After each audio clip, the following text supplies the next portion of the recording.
A millionaire disguises himself as a doorman to observe his employees.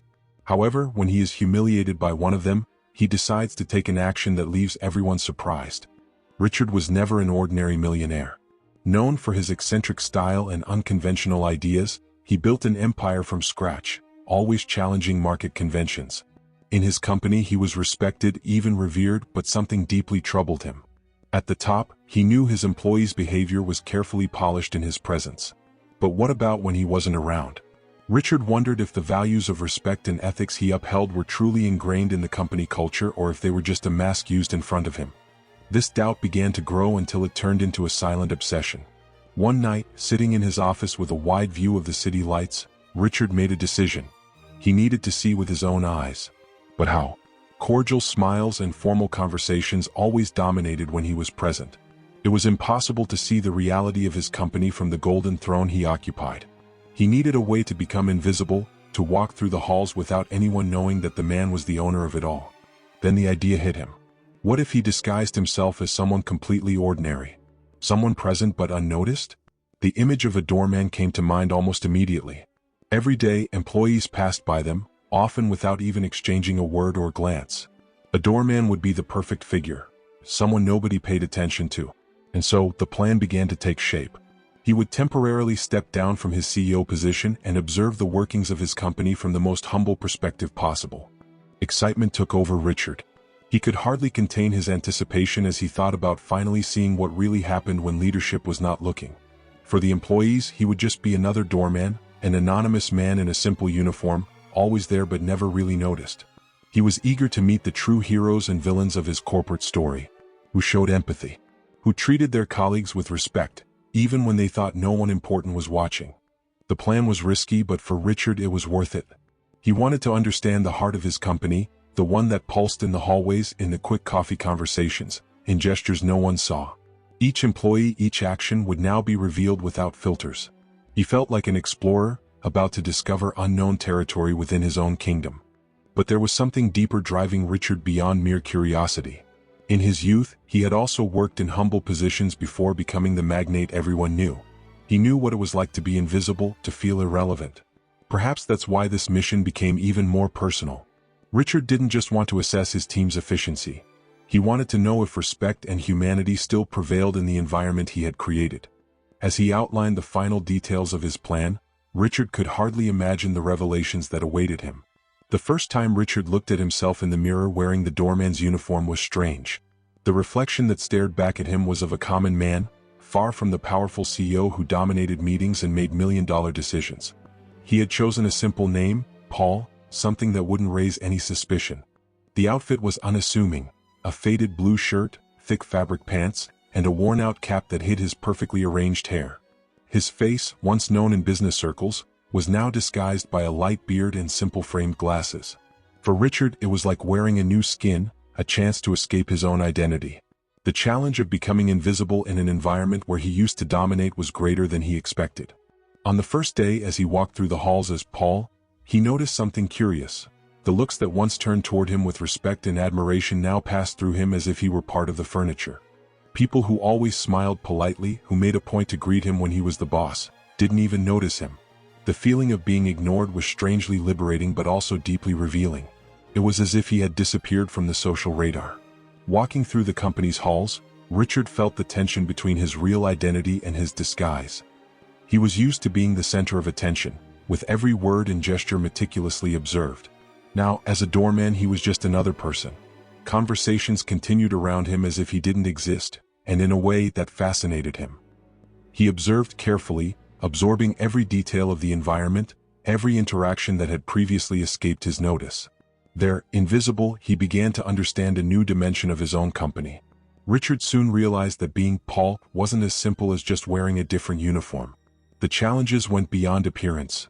There was a necessary change in posture. As a CEO, he moved with confidence, his presence filled the room.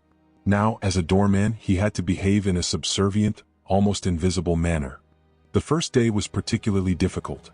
His leader instincts wanted to emerge at every moment, but he forced himself to stay silent, to watch without interfering. It was like living a parallel life, where his opinion and power held no value. In the first few moments, Richard had to control his anxiety about being discovered.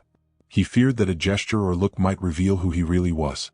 After all, he had spent years being the visible face of the company, and any slip-up could ruin the entire plan. But as the days passed, he realized that no one really noticed him at all. The doorman was just part of the background, a figure who opened doors, carried packages, and greeted politely without expecting a response. The employees' disconnect from people outside their immediate circles was striking. In the cafeteria, Paul occupied the most discreet corner, observing the interactions around him. In contrast to the smiles and formalities he received as CEO, he now saw the raw truth up close. The conversations between employees were casual, sometimes even malicious, and many of them passed by him as if he were invisible. He noticed the subtle exchanges of glances, the murmured comments about superiors. The view from inside was very different from the facade he saw from the top. The disguise also brought practical discomforts. Standing all day, responding to the simplest requests with patience, and moving in an almost automatic manner were exhausting tasks. Richard began to have a new respect for those who worked in underestimated positions. Every task he performed as Paul felt like a test of endurance. At a certain point, he realized that this new role wasn't just physical, but an exercise in humility. During the first few days, Richard experienced a peculiar kind of loneliness. He, who was once surrounded by assistants and advisors, now had no one to talk to. Silence followed him like a shadow. Even being among dozens of people every day, the social distance was palpable.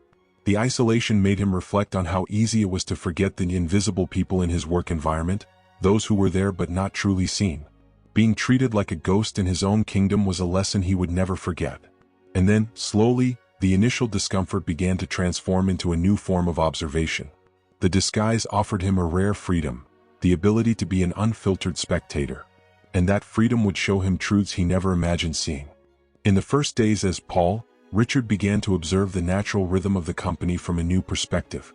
Without the pressure of being the center of attention, he was finally able to notice details that previously went unnoticed. What surprised him the most was how small acts of kindness, often subtle, created invisible bonds that sustained an environment of collaboration and camaraderie. One morning, he witnessed a young secretary discreetly helping a colleague with a computer problem.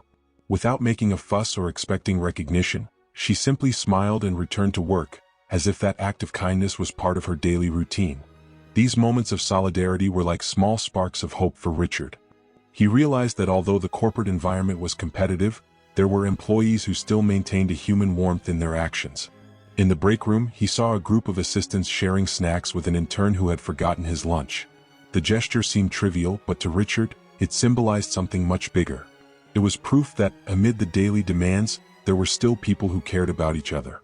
As the days passed, he began to form a clear idea of who the true leaders of the company were, and they weren't necessarily the ones holding high positions.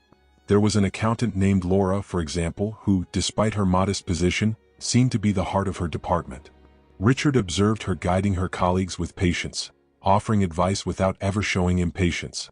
The respect she inspired came from her humble and welcoming attitude, not from any pompous title. Another figure that caught Richard's attention was one of the security guards, Miguel.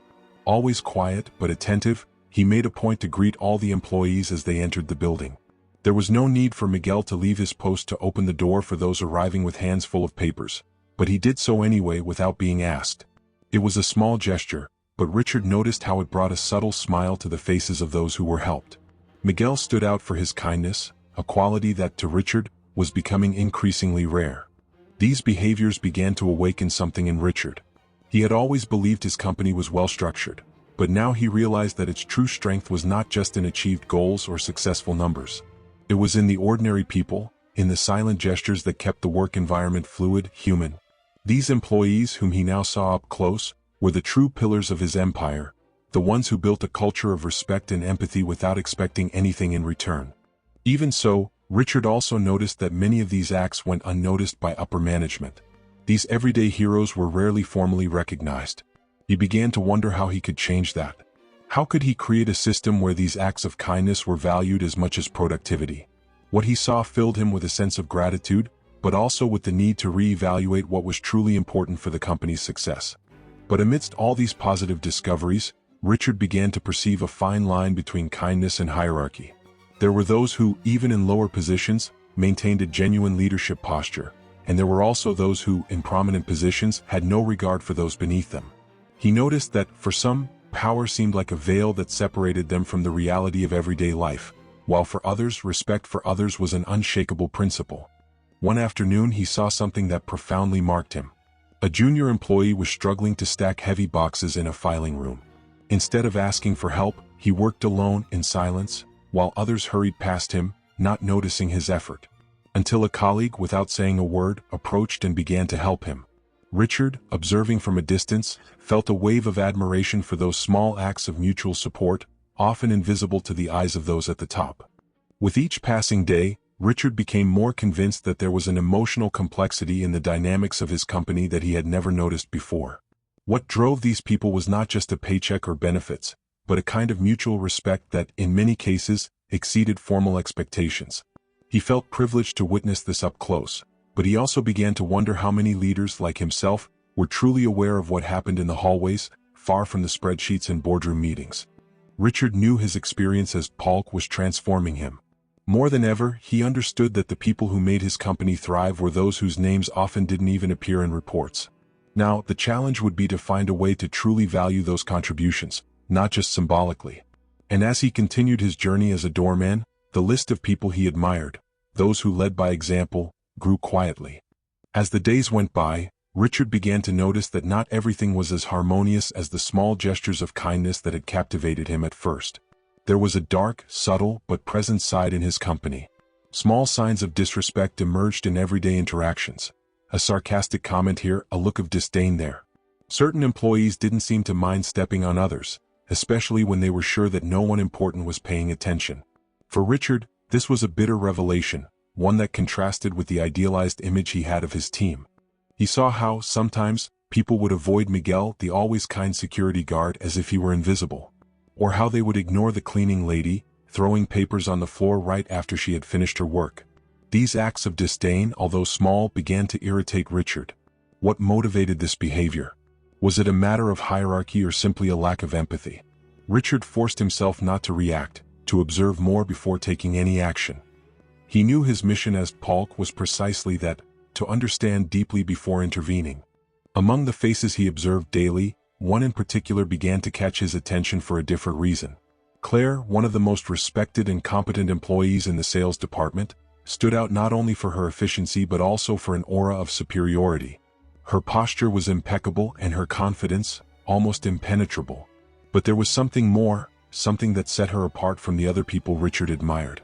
Over time, he began to notice that, although Claire was admired by many, there was a certain fear around her. The first time Richard noticed this was during a meeting in the company's cafe. Claire was with two colleagues, both clearly nervous in her presence. She frequently interrupted them, her eyes casting impatient glances whenever one of them tried to suggest something. Richard was sitting in the corner, serving customers as part of his doorman routine, but paying close attention to every word. Claire spoke with a confidence that bordered on arrogance, as if the opinions of others were mere background noise. The conversation ended with Claire leaving quickly, leaving her two colleagues visibly uncomfortable.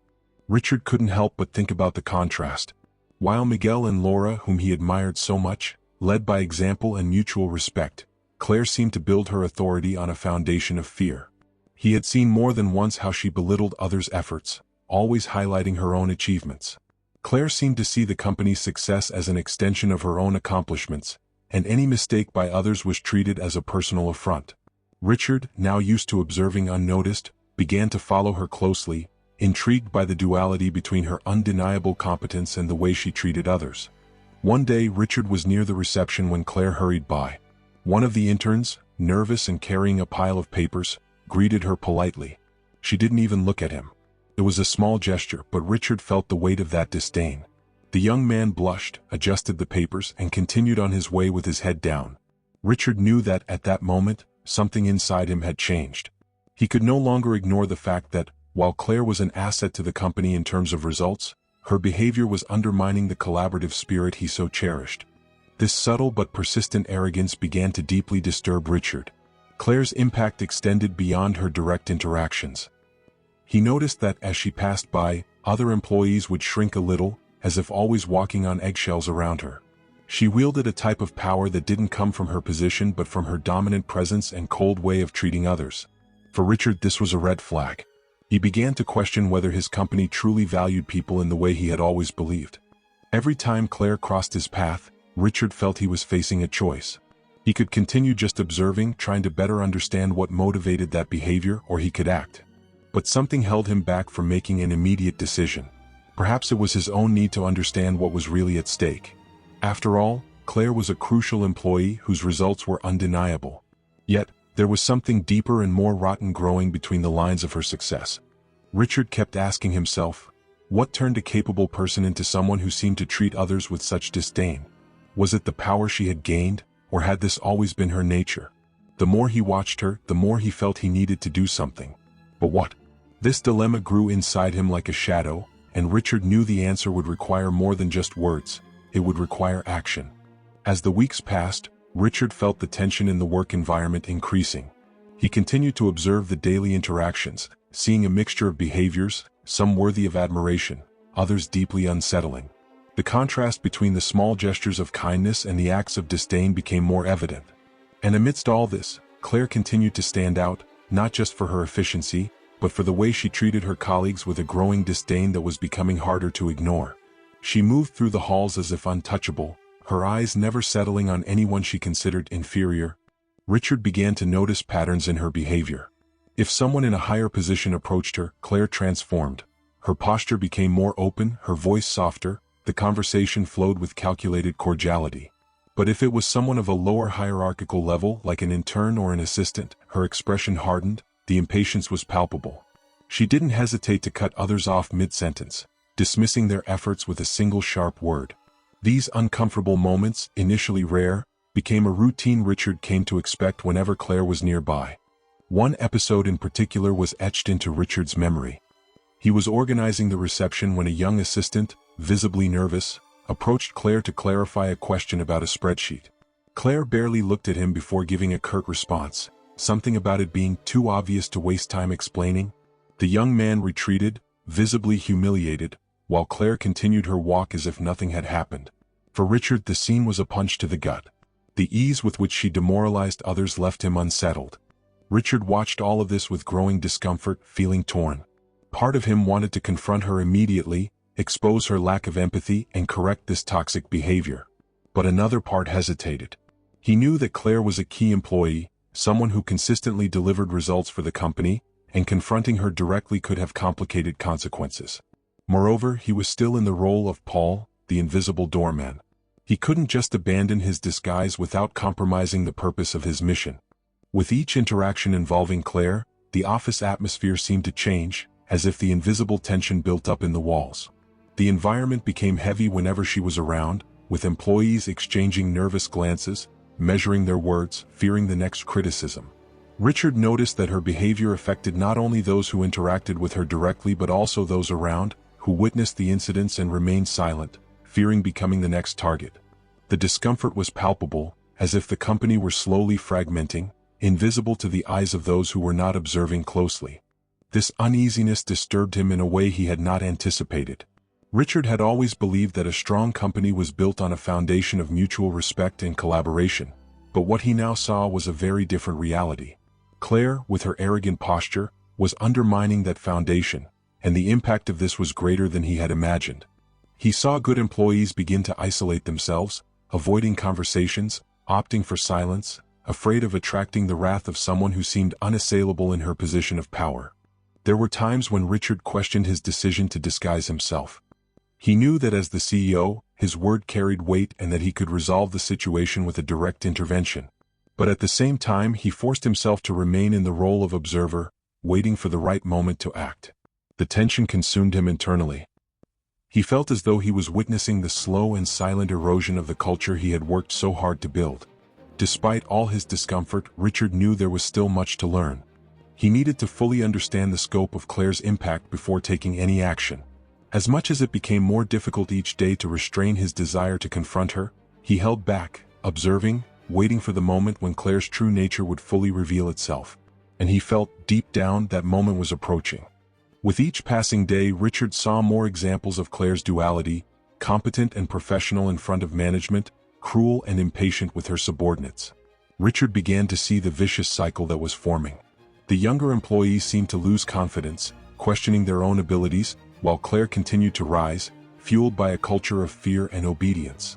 He knew something needed to change and quickly, but he still couldn't see how or when to make that decisive move. The tension, both inside him and in the office, continued to grow, like a storm about to break. And then Richard knew he couldn't wait much longer. Claire was not just a distorted reflection of the values he wanted for his company but also a test for his own leadership. Something big was about to happen and he had to be prepared for the impact.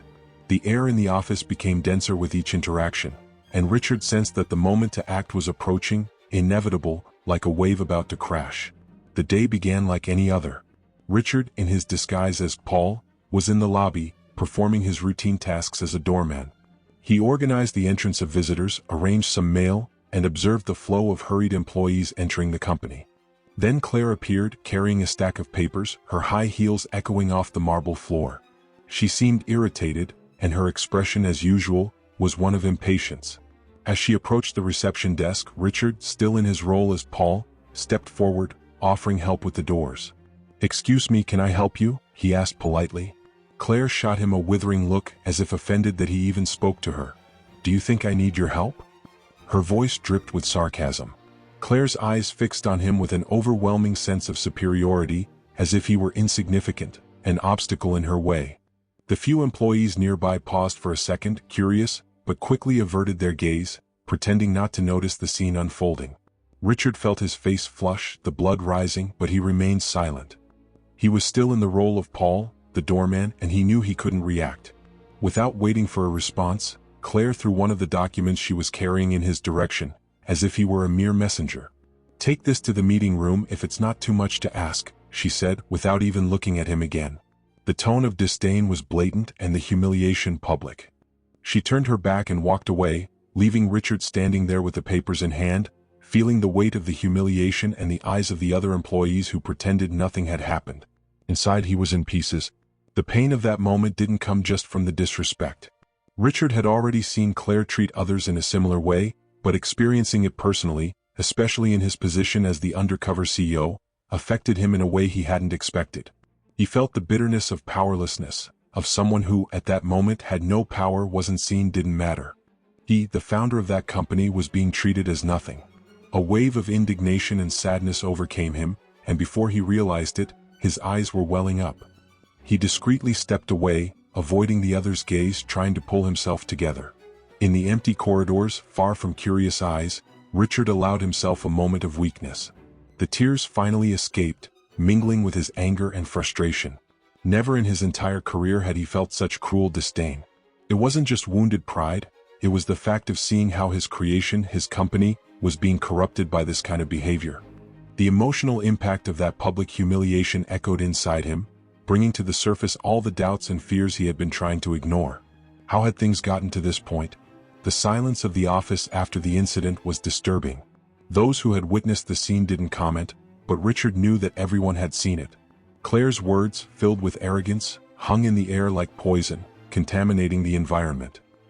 He could feel the tension in the furtive glances, in the hushed conversations, in the uncomfortable silence that spread. No one dared question or confront Claire, and that bothered Richard more than anything else.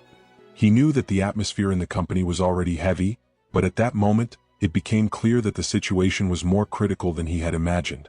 Returning to his post, Richard felt as though he was carrying an unbearable weight. He, who had founded that company with such care, was now witnessing, up close, how a lack of empathy and respect was eroding the culture he held so dear. What hurt him the most wasn't just Claire's treatment but the lack of reaction from others. The passivity, the fear of confrontation, the unwillingness to stand up against what was clearly wrong.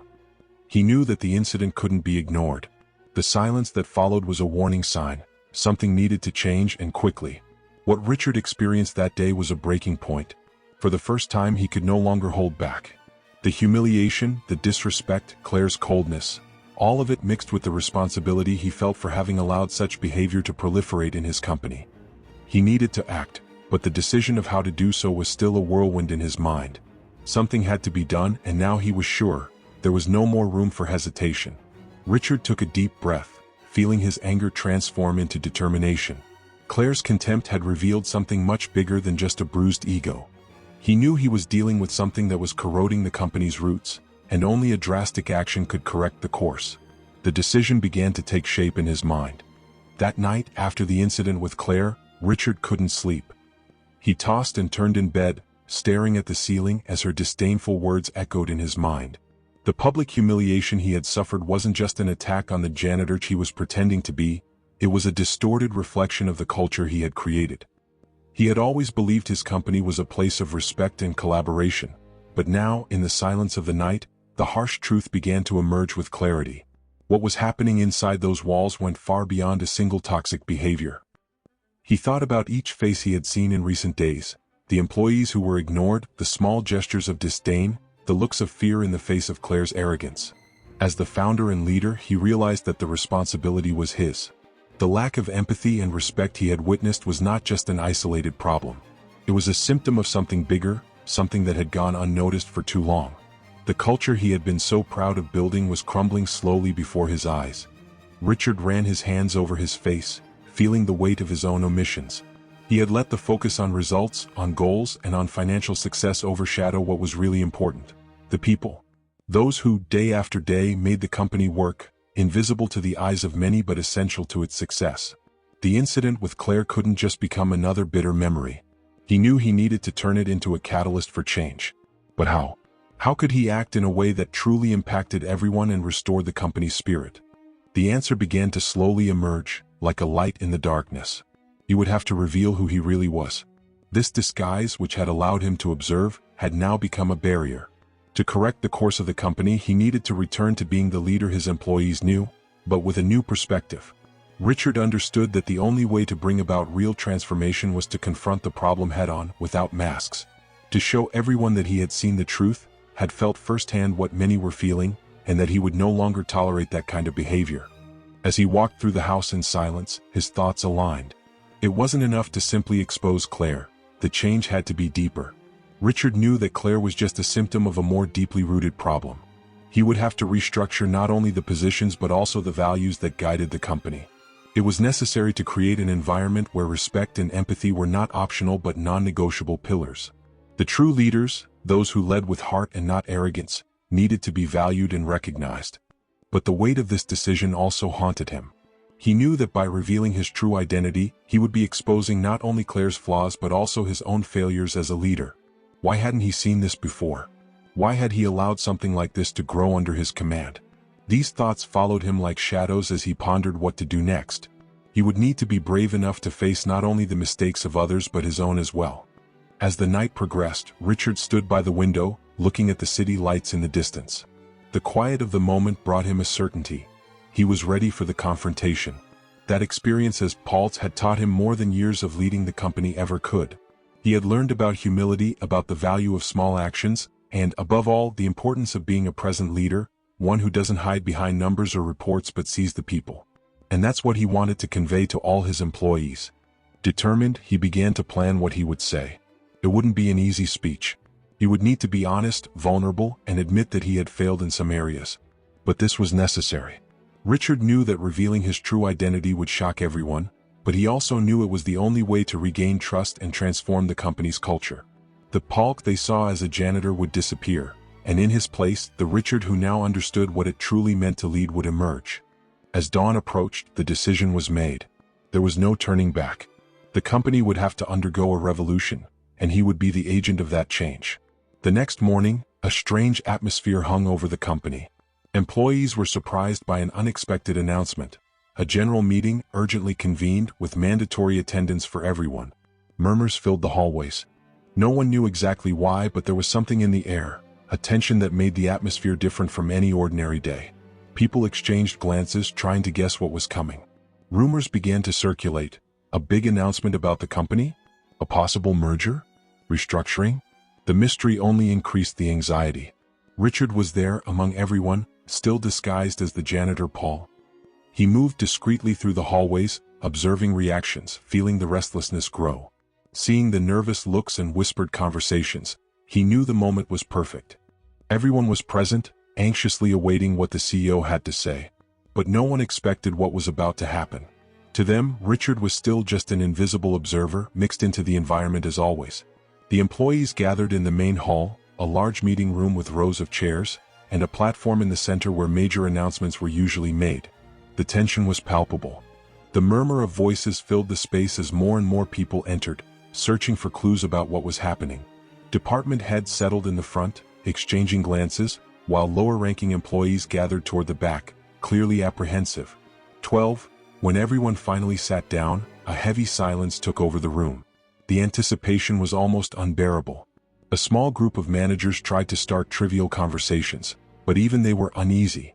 Time seemed to move more slowly than usual. And then Richard entered, still in the simple janitor's uniform, walking calmly to the center of the hall. He carried with him the aura of Paul, but there was something different in his gaze, a firmness that few had noticed before. The employees' eyes turned toward him, curious. Some whispered among themselves, confused as to why the janitor was standing in a place that usually belonged to the CEO. He stopped in front of the microphone, and the silence became absolute. People didn't know what to expect, and that only heightened the mystery. No one could understand why this simple man, who had barely been noticed until then, was there in the center of it all. He took a deep breath, looked at the audience, and the tension, already so high, seemed to reach its peak. "You must be wondering the reason for this meeting," he began, his voice calm but firm. "And why I, the janitor, am here speaking to you." Some curious glances appeared among the crowd, but no one dared interrupt. He could sense the discomfort in the air, especially among those who were used to ignoring his presence. He maintained a steady gaze, his voice echoing through the hall as everyone waited for an explanation that, at that moment, seemed increasingly distant. The silence was broken only by the collective breathing of the employees, attentive, tense. The department heads exchanged confused looks, not understanding why this man was there, taking the CEO's place. Claire, seated in the front rows, seemed distracted, impatient, probably thinking it was some kind of prank or mistake. To her, Richard was just another irrelevant detail at that moment. But Richard was about to turn the tables. He knew that, in moments, the truth would be revealed and the impact would be overwhelming. The air, thick with tension and uncertainty, about to explode in shock, was exactly what he had planned. He glanced one last time at the crowd, took a deep breath, and finally began the speech that would forever change the course of the company. Richard, now without the disguise of Paul, remained silent for a moment as the weight of the revelation hung in the air. The hall, once filled with murmurs and whispers, plunged into an almost oppressive silence. The shock spread like a wave among the employees, each processing the fact that the man they considered a simple janitor was, in fact, the founder and CEO of the company. Their incredulous eyes followed him, their mouths slightly open as the truth slowly solidified in their minds. For some, like Laura and Miguel, who had always treated Paul with respect and empathy, the shock was replaced by a kind of relief. Finally, Richard knew who they truly were. They had passed the invisible test they never knew they were taking. But for others, especially those who had ignored him or treated him with indifference, the discomfort began to show on their faces. The tension in the air intensified, heavy and relentless. Claire, however, seemed petrified. Sitting in the front row, the color had drained from her face. The confident woman who had often dominated the meeting room with her commanding presence now looked like a shadow of herself. Her eyes widened, trying to absorb the reality unfolding before her. She had publicly humiliated her own boss. Richard, the one who controlled everything around her, was the man she had so disdainfully dismissed. The fear mixed with disbelief was evident on her face as she remained frozen. Richard, for his part, felt Claire's gaze fixed on him, but he avoided looking directly at her, at least for now. He wanted every person in the room to reflect on their actions, to feel the weight of the revelation before any words were spoken. Walking slowly from side to side, he let the silence speak for itself, while the employees, stunned, began to realize that this was not just an ordinary announcement. It was a turning point.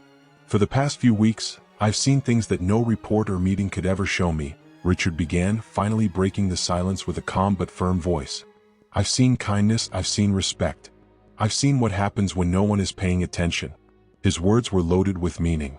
Everyone in the room knew that he spoke with the knowledge of someone who had lived among them, who had seen the truth without being noticed.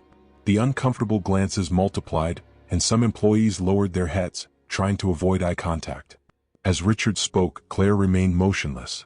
Her heart raced, and a million thoughts crossed her mind, but none brought relief. She knew that what was coming would be devastating. Richard's distant gaze didn't confront her directly, but the weight of his words struck her with force. She knew what she had done. And more than that, she knew that Richard knew. Richard continued, every word seeming to carry the weight of a mountain. I've also seen things that have deeply disappointed me. He paused, letting the silence once again fill the space between him and his employees. I've seen disrespect, arrogance, and a lack of empathy that goes against everything I've always stood for in this company. The hall was in absolute silence. Everyone felt that something grand was about to happen. Something that would change the fate of everyone present. Finally, Richard stopped in the center of the room and looked directly at Claire. Her eyes, once full of pride and self-confidence, now showed fear. The entire room seemed to hold its breath as the two stared at each other. Claire, for the first time, didn't have ready-made words or control over the situation. Everyone could feel that this was the decisive moment. Richard held his gaze on Claire, and the entire room felt the weight of that moment. She, once confident and haughty, now seemed like a statue of ice, immobilized by the anticipation of what was to come. The silence between them was almost unbearable, and when Richard finally spoke, his voice was filled with a calmness that only intensified the tension. Claire, he began, each word chosen carefully, a few weeks ago, you humiliated me publicly. You treated me as if I were nothing, as if a person's value was measured by the position they held. Claire opened her mouth to speak, perhaps to apologize, but Richard raised his hand, asking for silence before she could utter a word. I saw the disdain in your eyes, he continued, and it wasn't just toward me. I observed you, Claire. I saw how you treat others whom you deem unimportant. I saw how you belittle those you consider inferior. He stopped, letting his words echo through the room, while the collective breath of the employees seemed to catch for a moment. Everyone knew that this confrontation was about to change everything. Claire tried again, her voice trembling. Richard, I didn't know. I'm really sorry. But before she could continue, Richard interrupted her, this time with firmness. Apologies, Claire? He gave a slight smile, but there was no kindness in his eyes. Apologies are easy. Words are easy. But your actions are what define who you are, and you've made it very clear what kind of person you've become. She lowered her eyes, her chin trembling slightly. Claire had never felt so vulnerable, so exposed. For years, she had built an image of perfection, of strength, but now that image was crumbling before everyone. Her mind raced, searching for a way to fix this, to undo what she had done, but she knew it was too late.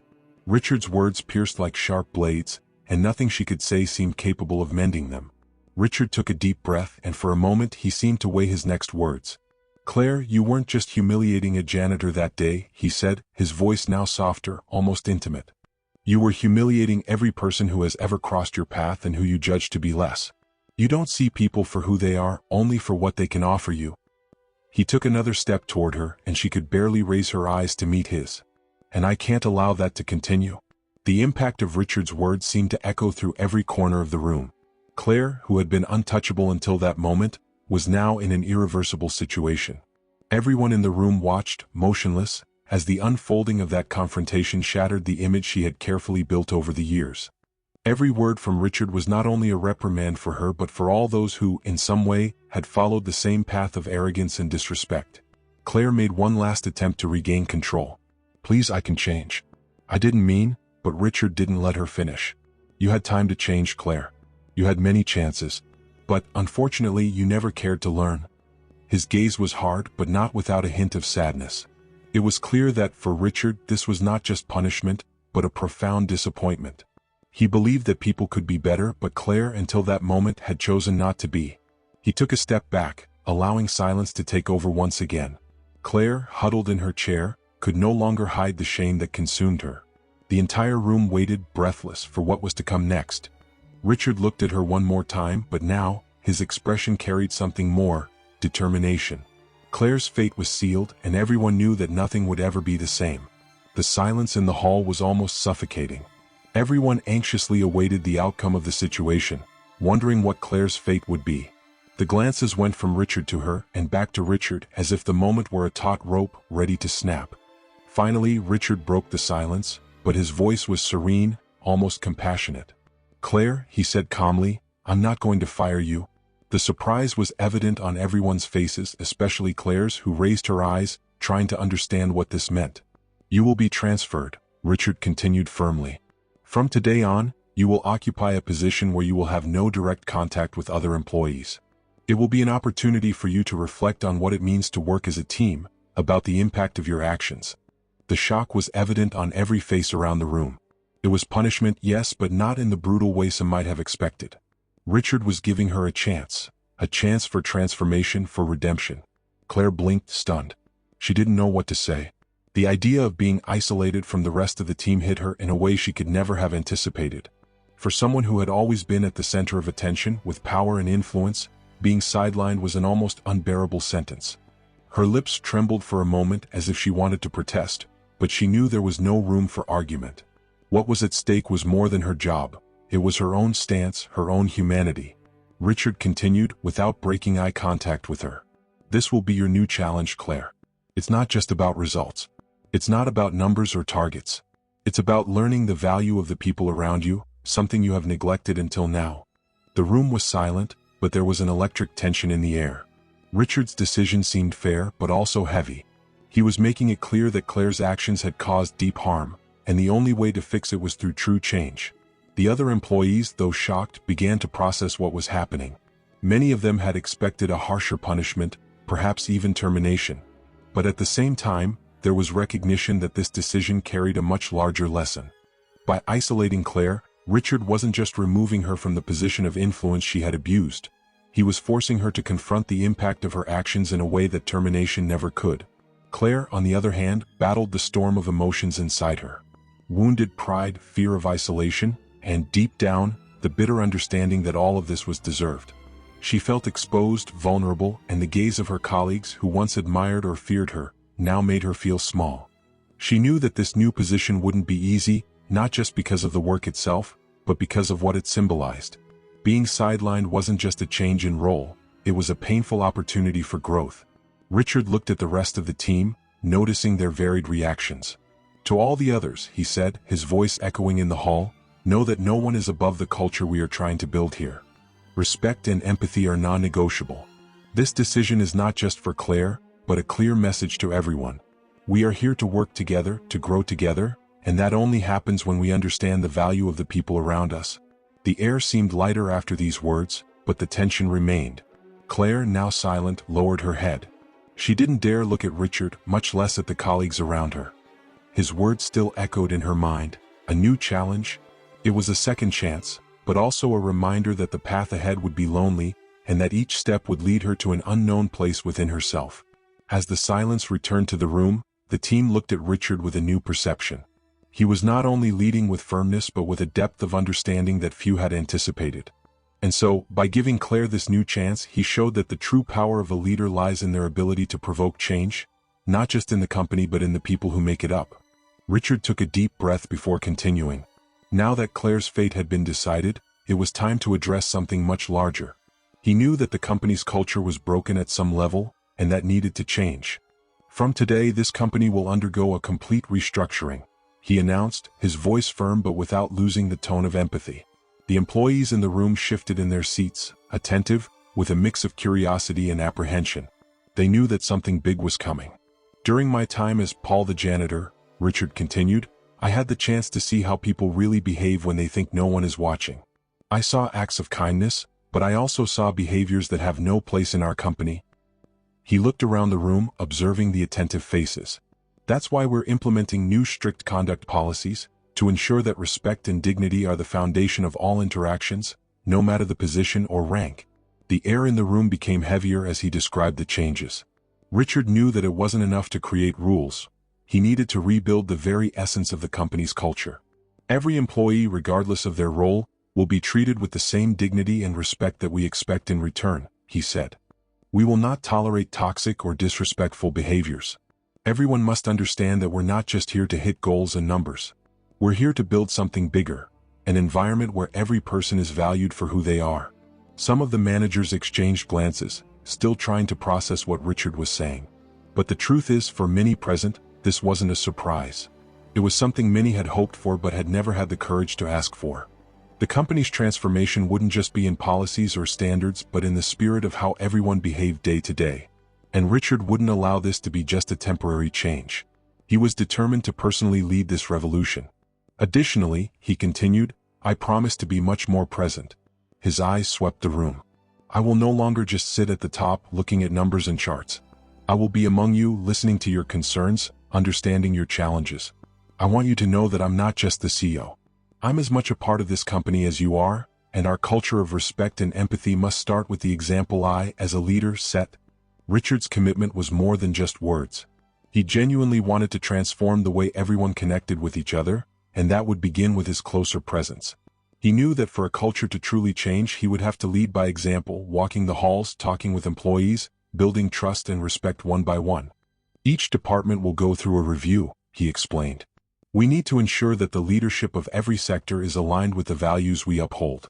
The people who lead here must be those who inspire, who treat others with humanity and respect. The weight of his words was clear. The transformation he promised would not be superficial. It was a radical change at the core of the company. Those who didn't align with this new philosophy would have to adapt, or there would no longer be a place for them here. Richard glanced at the clock briefly, knowing he had more to say but wanting to leave space for his words to resonate. In the coming days, you will see the changes begin to take place. This won't be easy. But I believe that, with everyone's effort, we can transform this company into something we will all be proud of.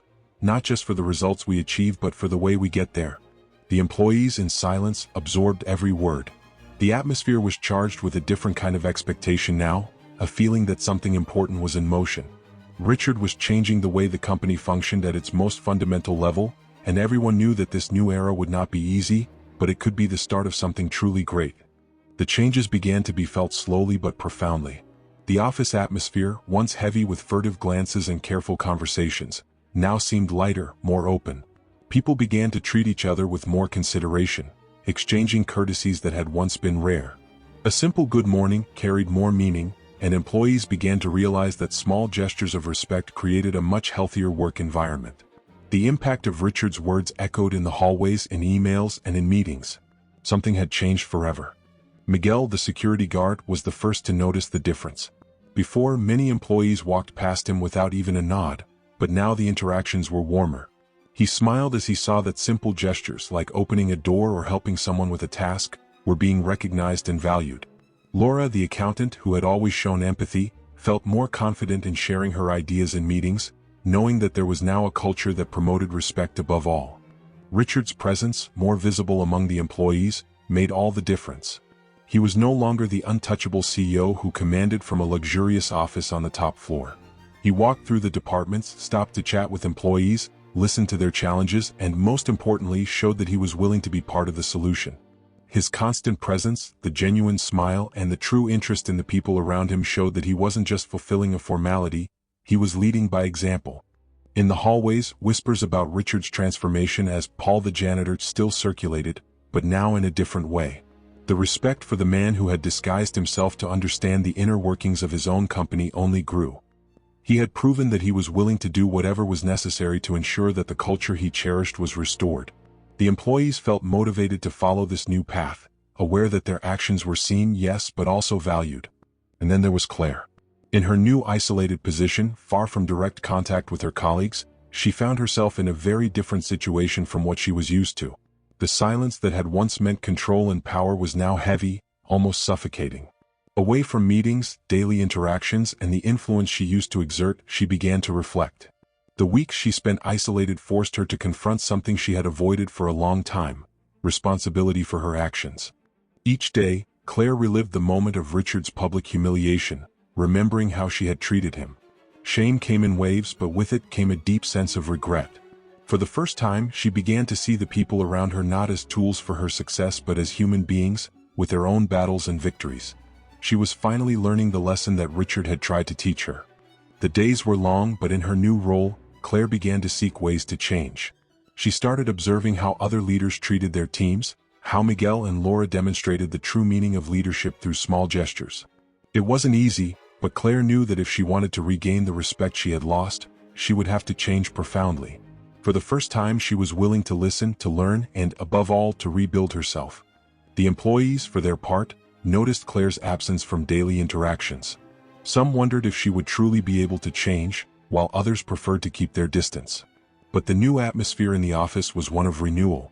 The lessons of respect and empathy that Richard had brought to light continued to resonate, and those who had once feared to speak now felt encouraged to share their ideas and work collaboratively. And so, a new era began to take shape. Each gesture of respect, each more honest conversation, contributed to the construction of a more humane environment. The company, once marked by silences and harsh glances, now flourished with the promise that everyone, regardless of position, was part of something greater. A brighter future was being born. Richard, now looking at his company with a new perspective, felt a peace he hadn't experienced before. He had always known that leading a large organization required a lot, but his experience as Polch had shown him something that no MBA, no leadership board could ever teach. The true power of a leader lies in the ability to inspire, not command. His journey disguised as a janitor had taught him that the true strength of a company doesn't lie in numbers or goals but in the way people treat each other. The story of his disguise, of course, quickly spread throughout the company.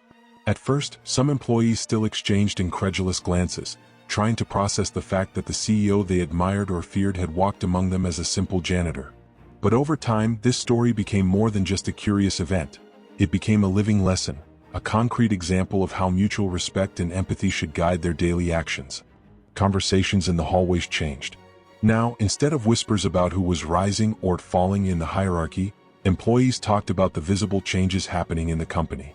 Miguel, the security guard, was promoted to a team supervisor role, and Laura, the accountant, began leading a new collaborative project, something that once seemed impossible without the right connections. The examples of leadership based on respect began to shape a new era, one in which individual success was inextricably linked to the collective well-being. Richard watched this transformation with a quiet pride. He had already achieved financial success and expanded his company to international levels, but now he saw the true value of his leadership in the way the people around him were flourishing. His role was no longer just to dictate rules or supervise work. It was to create a space where every employee at every level could feel they were part of something greater and that their contribution was essential. Claire, who once held a prominent position, now reflected deeply on the role she had played in the company's former culture.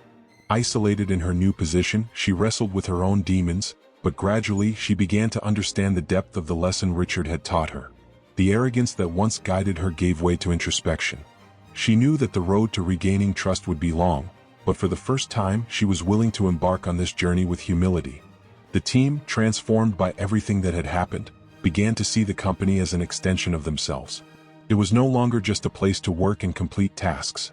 It was an environment where everyone felt valued, where small acts of kindness and support multiplied. Richard's words continued to echo. Respect and empathy are non-negotiable. These words became the mantra for everyone, and the changes didn't stop there. Richard realized that his legacy would not just be the creation of a large company but the building of a culture that would transcend time. He had discovered that the true strength of an organization wasn't in ascending charts or market expansion but in the human connections that sustained it. Leading with integrity, showing through his own actions what was expected of everyone, had become the foundation of the company's new phase. In the end, the transformation Richard initiated changed not just the company but himself as well. The man who once worried about what was happening in the upper echelons of the organization now understood that it was in the small daily interactions that the true strength of a company was revealed.